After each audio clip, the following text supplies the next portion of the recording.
Hello, welcome to Indie Creator Explosion. I'm Don, and on my channel I address independent comics, zines, and alternative press publications.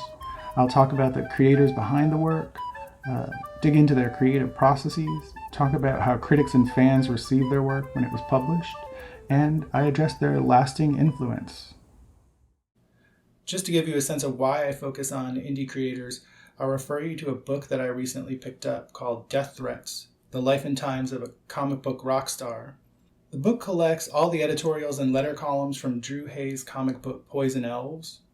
In his introduction to the book, noted comics reporter Tom Spurgeon addresses how comic fans have always craved to know more about comics creators.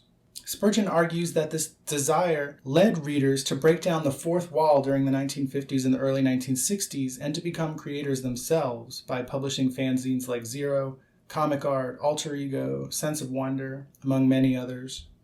Spurgeon also posits that this desire to be closer to creators, as well as the desire to build stronger bonds with other readers, led to the development of comic shops and comic conventions. Still, most mainstream comic publishers like DC and Marvel gave little attention to the writers and artists who created their comics.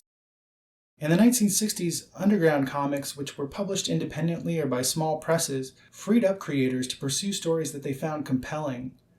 It was an important step in bringing comics creators to the foreground.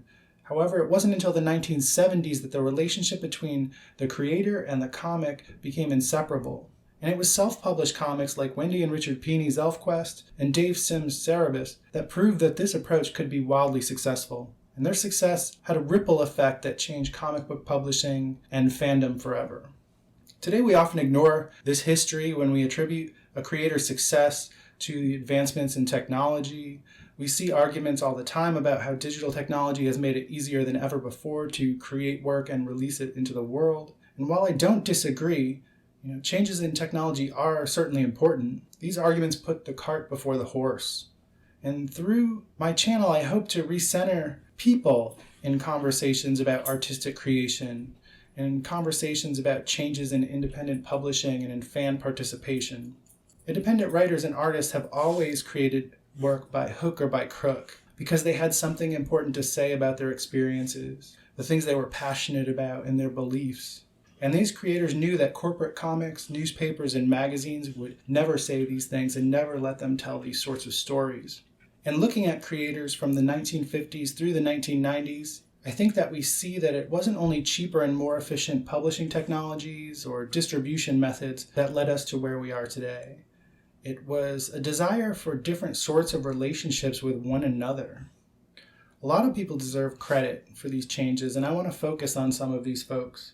I want to show why their work was more important than what critics might have thought when it first emerged.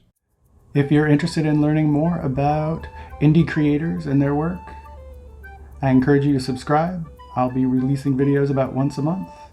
If there's anyone that you think I should make a video about,